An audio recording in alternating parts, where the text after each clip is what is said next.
안녕하세요. 가상관계 홍익표현서입니다.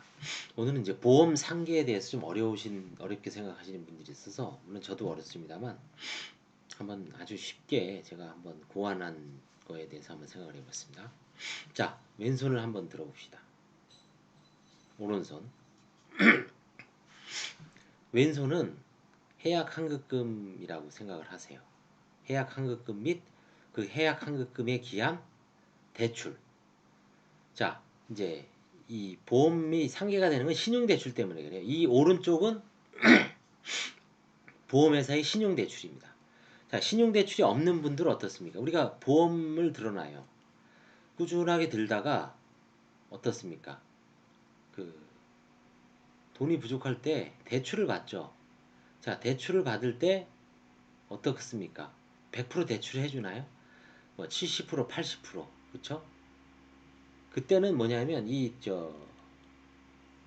요 한 마디만큼, 만약에 지금 하나 둘 세 마디 정도가 해약 환급금인데 한 마디 정도만큼 나오죠.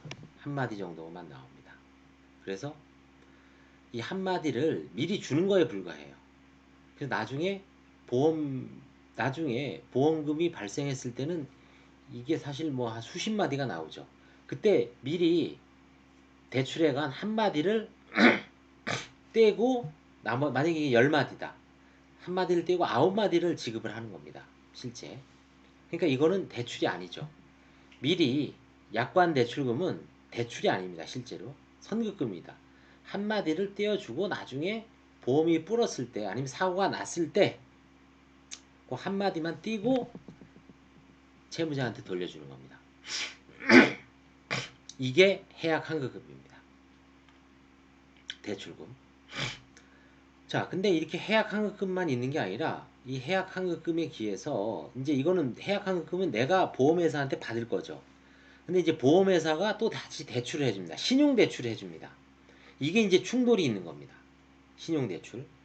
자, 신용대출만 보험회사가 해주는 경우도 있겠죠. 약관대출금 없을 때.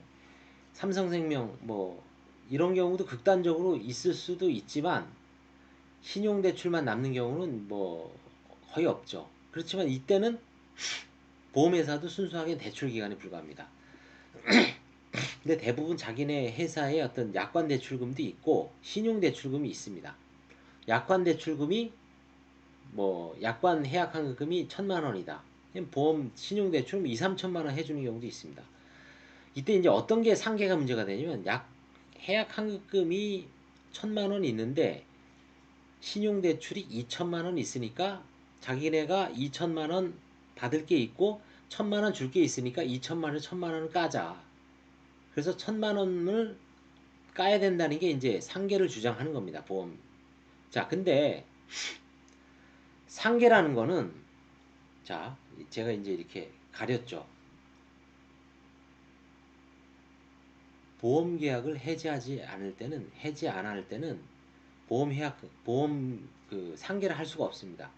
이걸 실제 해약을 해야지 상계 적성이 돼서 상계를 할 수가 있습니다. 아직 상계를 안 했어요. 그럼 얘네가 계속 해약을 안 했어요. 근데 계속 상계를 주장해. 상계 대상이 없으니까 상계는 이렇게 딱 맞춰져야지 상계가 되는 겁니다. 상계 적상이라고 합니다. 근데 계속 나는 해약도 안 했는데, 관제인이나 채무자는 해약도 안 했는데 보험회사가 416조에 의해서 계속 위협적으로 상계를 해야 된다는 등 뭐 채무자한테 하죠. 이거 다 헛소리입니다. 상계 못 합니다. 상계는 이렇게 해약을 해서 이렇게 상계 적상이 돼야 됩니다. 그래서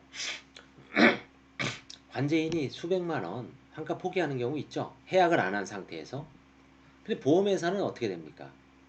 어떤 분이 묻죠. 그런 경우에 나중에라도 보험회사가 상계를 할 여지가 있지 않냐.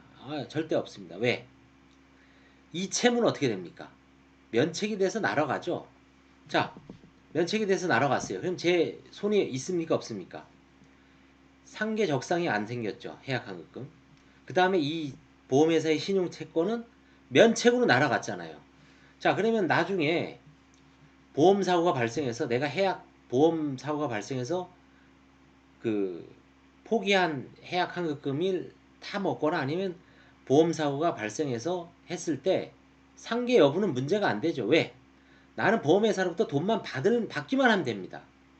이 지금 보험회사가 나한테 받아야 될 거는 이미 면책이 돼서 날아갔죠. 상계가 문제가 안 되죠. 상계는 손뼉이 이게 상계입니다. 이 상계가 될까요? 뭐 대상이 없는데 무슨 상계가 돼요? 그 다음에 보험회사에서 신용대출에 대해서 계속 상계를 주장해요. 근데 내가 보험을 해약을 안 해요. 관제인이나 채무자가. 상계 안 되죠. 상계는 이렇게 돼야 상계가 됩니다.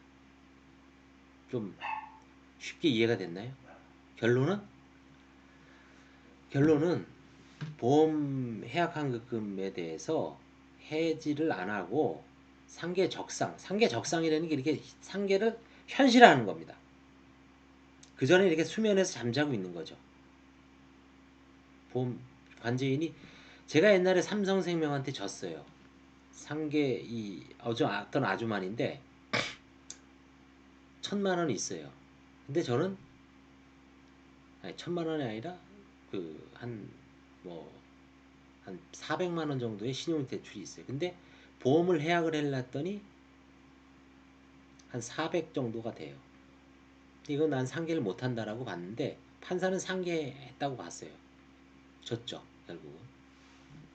근데 이 해약을 안 했을 때는 상계는 문제가 안 됩니다. 그렇죠?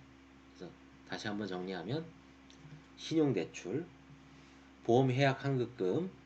자, 해약을 해야지. 해약을 하면 상계 적상이 돼요. 그러면 상계를 할 수가 있어요. 근데 대부분 300만 원, 400만 원, 500만 원 정도는 해약을 안 하죠. 그러면 신용대출에 의해서 아무리 이렇게 상계를 주장을 해도 상계의 대상이 없기 때문에 상계를 할 수가 없습니다. 상계는 서로 맞추는 거예요. 이렇게 대상이 있어서.